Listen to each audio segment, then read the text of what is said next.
So my favorite Hanukkah teaching comes from the Talmud, specifically from Tractate Shabbat. It recounts a debate between Hillel and Shammai over the correct way to light the Hanukkah candles. Perhaps some of you know it. Beit Shammai states that we should start with all 8 candles lit on the Hanukkah, and you can picture it blazing brightly, bringing in the festival with flair, and that we should take away a candle each night. There's some logic to this practice. As we count down the outgoing days, a little of the light is dimmed because we don't want the joy of the festival to end.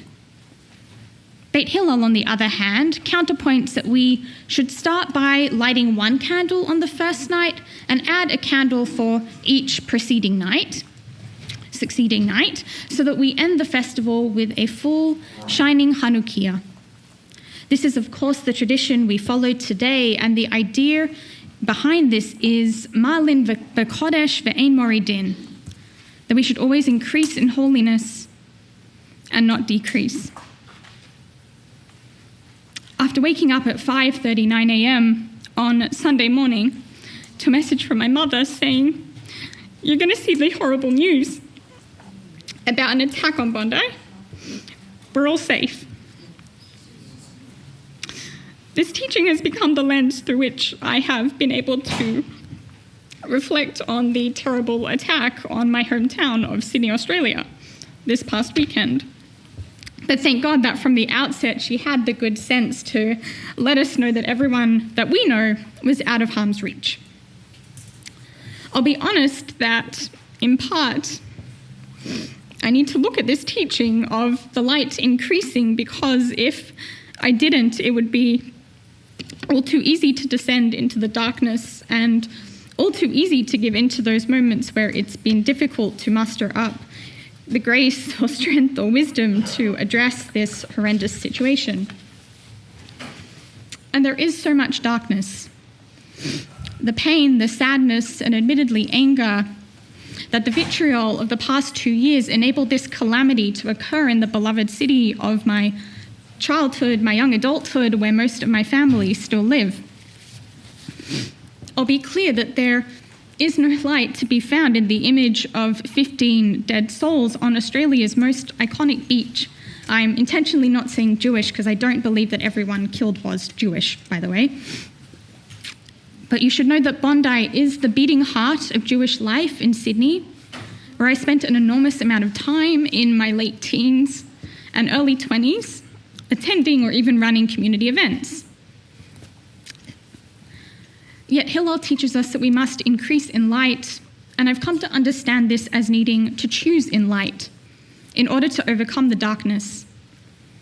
So let me choose, in the spirit of Hanukkah, 8 different elements that have helped to increase the light in this dark week.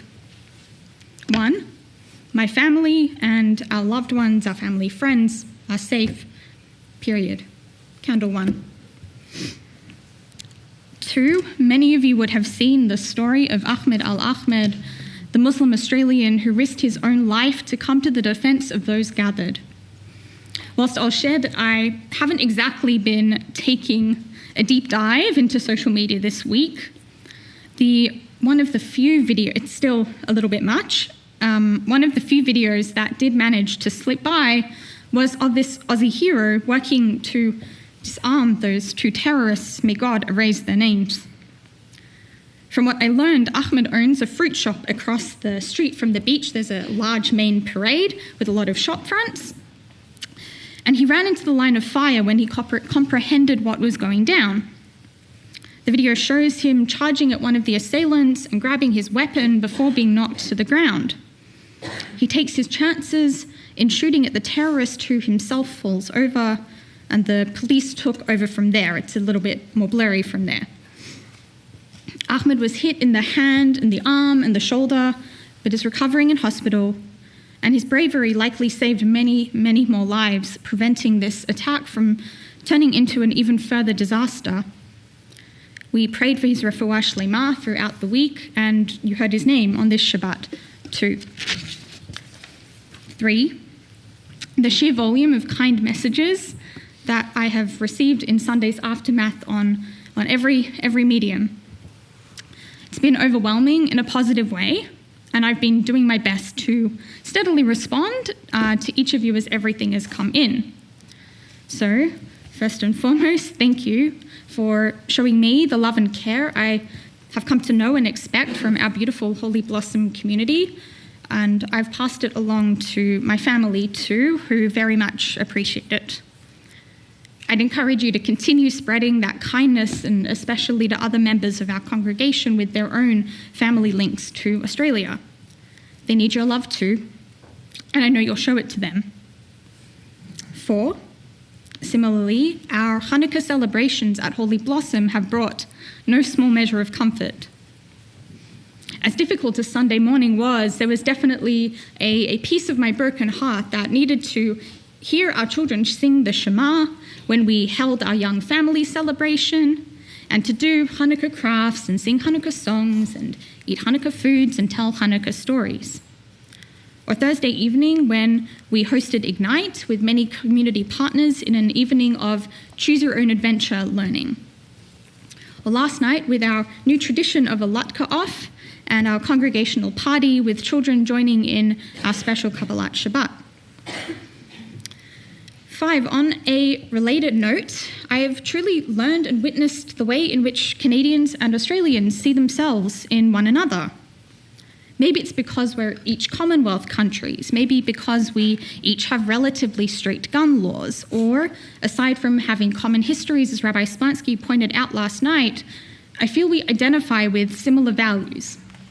And there are many cross-border relationships between our two countries, of families, friends, businesses, and so on. It reminded me of why I felt so comfortable adjusting to being in Canada after moving here nearly 4 years ago, with all our commonalities. 6, the response from non-Jewish Australians has been extraordinary. The Bondi Pavilion, which is located in the middle of the quite long stretch of beach and is not where the attack took place, has become a central locus for residents and visitors who have been coming out in droves to express their grief, their emotions. In, again, the very little I've been trying to stay away from of social media, I have seen pictures of mountains of flowers and cards that people have been placing as tributes. My Sydney colleagues say they've been deeply moved by the outpouring of support from ordinary people and dignitaries alike. I've seen old acquaintances, Jewish and non-Jewish, posting their own images of their visits to the site. Some of you may also have seen a viral video of thousands, I heard between 5,000 to 7,000, I could be wrong, surfers paddling out into the waves and gathering in a big circle out on the ocean, sending a message of community unity. That video has kind of gone viral in a lot of places. And these are just a few among countless examples. Which brings us to number 7. My hope, which I hope is not naive or ignorant, for an awakening, not just in Australia, but around the world. In a conversation with my mother post-Sunday, she shared that the fact this awful incident happened in a renowned public space is what she feels is hitting people the hardest. If it had happened, God forbid, at a synagogue or a Jewish school, while still awful, she doesn't believe that it would have had quite the same impact. And honestly, she might be right, and I'm not just saying that because I'm her daughter, so if she sees this, it's not just that. So what this heinous attack highlighted was what Rabbi Splansky often says here, that anti-Semitism is not just a Jewish problem, it's a Canadian, or in this case, also Australian problem. Yes, it will take time for healing and moral clarity to make tough choices to keep Jews safe. However, in small steps, the new laws and initiatives against hate speech, unchecked content online, inappropriate behaviour, protests, and so on, that are now being proposed show at least an attempt to start a process of repair. We'll see where it goes, and I obviously just wish it weren't necessary to begin with. And 8, that final candle. No matter how vulnerable we feel, there is always a Jewish future. My youngest brother, who lives in Sydney, texted our family chat that he had a wedding to attend this past Thursday. Because of that, several of his friends from Melbourne are in town or were in town, and together they organised to go to the Chanukiah lighting down at the Bondi Pavilion to share in the lighting of the 4th candle with the broader community. And that's been taking place each night, these communal candle lightings at the pavilion. This idea of a bunch of 20-something-year-old guys taking time to observe Jewish ritual in public, whether that be Hanukkah candle lighting or celebrating a Jewish wedding, despite their own pain and shock, is the reassurance that we are the eternal people and our light will keep shining bright. As we continue to absorb the events of this past Sunday, I am reflecting upon how our rabbis remind us that even one small light dispels a lot of darkness. In other words, I don't believe that Hillel teaches us to add an extra candle each night in order to deny that the darkness exists. Rather, he poses us with a choice that we can either let ourselves sink into darkness, or we can use the tools at our disposal to keep seeing the light and drive that same darkness away, night by night, flame by flame. Focusing on these lights, small as they have sometimes felt, is what has sustained me this past week.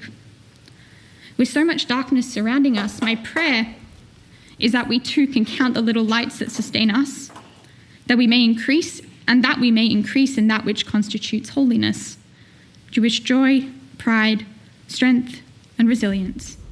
Bayamim hahem bazman hazeh, like in the days of our ancestors long ago. Hanukkah Sameach, not entirely, but defiantly, Chodesh Tov and Shabbat Shalom.